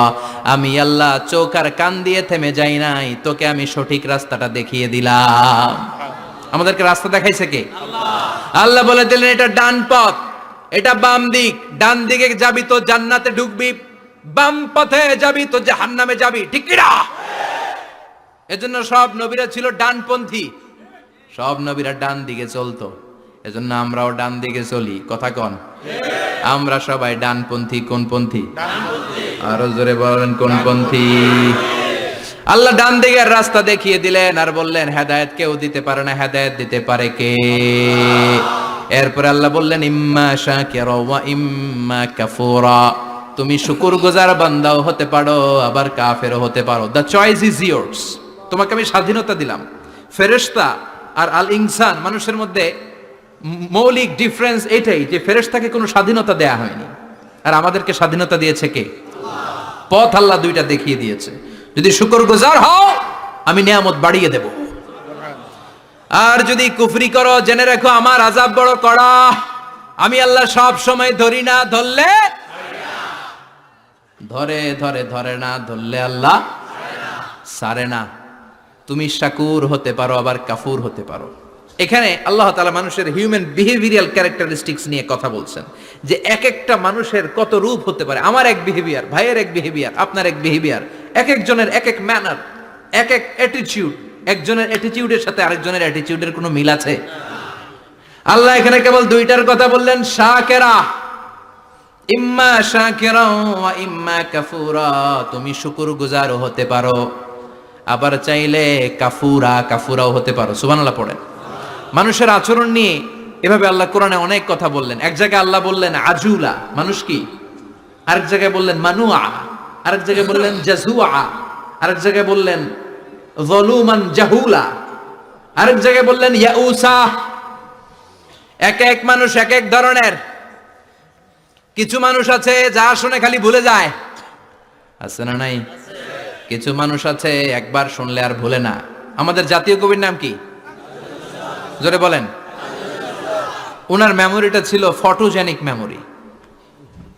ফটোজেনিক মেমোরি হচ্ছে যে মানুষ একবার দেখলে, এটারে আমি মোবাইলে ছবি তুললে যেমনি একটাও হারাবে না, আমার এখানে থেকে যাবে, একবার তাকালে আমার মাথার মধ্যে এরকম থেকে যাবে, এটার বলে ফটোজেনিক মেমোরি। কাজী নজরুল ইসলামকে আল্লাহ তাআলা এই ফটোজেনিক মেমোরি দান করেছে, কোন সুবহানাল্লাহ। উনি কিছু ভুলতেন না, একবার বললেই সব মনে থাকতো। আর কিছু লোক আছে ভুলে যায়। আল্লাহ বললেন ওয়ালাকাদ আহিদনা ইলা আদম মিন ক্বাবলু ফানাসিয়া ওয়া লাম নাজিদ লাহু আজমা। আমি আমার প্রথম মানুষ, প্রথম নবীকে একটা আদেশ করেছিলাম, কিন্তু আদেশ পালন করতে আদম সেটা ভুলে গেছে। ওয়া লাম নাজিদ লাহু আজমা, এই আদেশ পালনে তাকে আমি দৃঢ়চিত্ত পাই নাই। পাইবো কেমনে, ভুলে গেছে। তো বাপ বললে পোলারা বলবে না? এজন্য বিষ্ণু বলেছেন নাসিয়া আদম ফানাসিয়া বানু, আদমও ভুলে যায়, এজন্য আমরাও ভুলে যাই। আদম আলাইহিস সালামের বয়স ছিল 1000 বছর। পৃথিবীর সব মানুষগুলোর রুহু আল্লাহ রাখলেন সাইয়েদনা আদমের সামনে। সাইয়েদনা আদম বললেন, আল্লাহ ওই রুহুটার এত সুন্দর লাগে কেন, এটার নাম কি? কয় ইবনুকা দাউদ, এটা তোমার ছেলে দাউদ। সে বাঁচবে কয় বছর? আল্লাহ বললেন 40 বছর। সাইয়েদনা আদম বললেন, আল্লাহ জিদ মিন উমরিহি, একটু বয়স বাড়ায় দেন না। আল্লাহ বললেন রুফিআতিল আকলাম জাফফাতিস সুহুফ, কে কত বয়স পাবে আদম এটা তো লেখা ফেলাইছি, তো চেঞ্জ করা যাবে না রে আদম। সাইয়েদনা আদম বললেন, আল্লাহ আমার 1000 বছরের দরকার নাই, আমার 1000 থেকে 60 নিয়ে আমার ওই ছোট্ট ছেলেটারে দাউদ রে আপনি 40-এর সাথে 60 মিলাই 100 করে দেন। আল্লাহ বললেন ঠিক আছে করে দিলাম, তাইলে তুই কিন্তু বাঁচবি 940 বছর। 1000 থেকে 60 বাদ দিলে কত? সাইয়েদনা আদম পৃথিবীর বুকে আসলেন 940 বছরের পর। মালাকুল মাউত এসে হাজির। আদম আলাইহিস সালাম বললেন, আপনি কে? আমি মালাকুল মাউত। কি জন্য আসছেন? কয় জিইতু আন আকবাদা রূহাক, আপনার রুহু কবজ করতে আসছি। কয় কেন আসছেন? কয় আপনার 940 বছরে হায়াত শেষ, রুহু নিয়ে যাব। কয় না, আমি বাঁচুম 1000 বছর। মালাকুল মাউত বলে, আরে আপনি তো 60 বছর দান করে আসছিলেন রুহুর জগতে, ছেলেরা দেখে খুশির ঠেলায় 60 বছর দিয়া দিছেন আদমকে, আমার মনে নাই, ভুইলা গেছি, ভাগো, আমি আরো 60 বছর বাঁচুম। ভুইলা গেছি। নাসিয়া আদম ফানাসিয়া বানু, আমরাও ভুলে যাই, এরকম আছে না নাই? খাইয়াও কয় খাই নাই, নিছিলাম পকেটে কয় নেই নাই, দিছিলাম কয় দেই নাই, আছে না নাই? বিশ্বনবীও মাঝে মাঝে এরকম ভুলে যেতেন। কদরের রাত বিশ্বনবী বলেছেন রমজানের শেষ দশকের বেজর রাতে তালাশ করো। 21, 23, 25, 27, 29। আমাদের দেশে শুধু ঘটা করে 27-এ রমজান পালন করে। আপনি 27 তারিখে আবাদত করলেন, বাকি 4টা অড নাইট বেজর রাতে যদি আবাদত না করেন, হতে পারে ওই বছরের কদর ছিল 21-এর রাতে, হতে পারে না? তখন আপনি কপাল পোড়া, সব শেষ। এজন্য বুদ্ধিমানের কাজ হচ্ছে সবগুলা বেজর রাত্রিতে সমান তালে আবাদত করা। বিশ্বনবীকে আল্লাহ তাআলা কদরের রাত আসলে কোনটা জানিয়ে দিয়েছিলেন। সাহাবীদেরকে জানানোর জন্য বিশ্বনবী ঘর থেকে বের হলেন। ফাতালাহা ফুলান ওয়া ফুলান, ঘর থেকে বের হওয়ার পরে বিশ্বনবী দেখলেন 2 বেড়া ঝগড়া লাগছে। ওই 2 জনের ঝগড়ার দিকে বিশ্বনবী মনোযোগী হলেন। হঠাৎ করে কোন তারিখের কথা আল্লাহ বললেন, বিশ্বনবী ভুলে গেলেন। বিশ্বনবী বললেন ফারুফিআত নাসিতু, কদরের রাত কোন রাত আল্লাহ আমার কইছিল, কিন্তু ঝগড়া দেখে আমি ভুলে গেছি। আবার বিশ্বনবী কোরআন পড়তে পড়তে আয়াত ভুলে যেতেন। আল্লাহরে বলছেন, আল্লাহ আল্লাহুম্মা যাক্কিরনা মিনহুমা নুসিনা ওয়া আল্লিমনা মিনহুমা জাহিলনা। ও আল্লাহ, কোরআনের যা আমি ভুলে যাই আমারে স্মরণ করিয়ে দেন, আর যেটা আমি বুঝতে পারি না সেটাকে বোঝার মতো ক্ষমতা আমার দেন। আল্লাহ বললেন সানুকরিউকা ফালা তানসা, ও নবী আজকে থেকে এমন ভাবে কোরআন তোমার সিনার ভেতরে ঢুকায় দেব, মরণের আগের দিন পর্যন্ত কোরআনের একটা আয়াত ভুলবা না। এজন্য কিছু মানুষ আছে ভুলে যায়, আবার কিছু মানুষ আছে ডবল স্ট্যান্ডার্ড। কি করে? Double standard. আল্লাহ এদের নাম দিয়েছে মুযাবযাবিন, নেহি এদার নেহি ওদার, দারমিয়ান মে সদর বদর। এরা ডানেও যায় না বায়েও যায় না, এরকম কিছু কিসমতের লোক আছে না নাই? নৌকা চিনেন? 2 নৌকায় পাড়া দিলে যে অবস্থা, এদের অবস্থাটা ওই রকম। 2 নৌকায় পাড়া দিয়ে বেশিক্ষণ থাকা যায়? কথা বলেন, বেশিক্ষণ থাকা যায় না। হয় এই নৌকায় উঠতে হবে, না হয় ওই নৌকায় উঠতে হবে। এরা দুমুখ সাপের মতো, এদের ভিতরে এক বাইরে আরেক, এর নাম মুনাফিক। চিল্লায় বলেন ভিতরে এক বাইরে আরেক, এর নাম। এদের দৃষ্টান্ত হচ্ছে মধু হই হই বিষ হাবাইলা। বলে মধু, খাওয়ায় কি? এরা উপর দিয়া ফিটফাট, ভিতর দিয়া সদরঘাট। চিনেন সবাই? তা আমরা মুজাবজাবিন হতে চাই না, আমরা মানুষের মতো মানুষ হতে চাই। সূরাতুল ইনসানের শিক্ষা হচ্ছে লাম ইয়াকুন শাইআম মাযকুরা। একটা সময় ছিল আমাদের জীবনে উল্লেখ করার মতো আমরা কিছুই ছিলাম না। এজন্য সব সময় বিপদে আপদে ভরসা রাখতে হবে একজনের উপর। চিল্লায় বলেন, তিনি কে? আল্লাহ। আর ছেলে মেয়েদেরকে এই কোরআনটা শিখায় দিতে হবে। এই কোরআন শিখায় দিলে ছেলেমেয়েরা মানুষের মতো মানুষ হবে। কি হবে? সবাই বলেন কি হবে? আল্লাহ পাক আমাদের সবাইকে কথাগুলো বুঝার ও আমল করার তৌফিক দান করুক। আমরা পড়ি আমিন।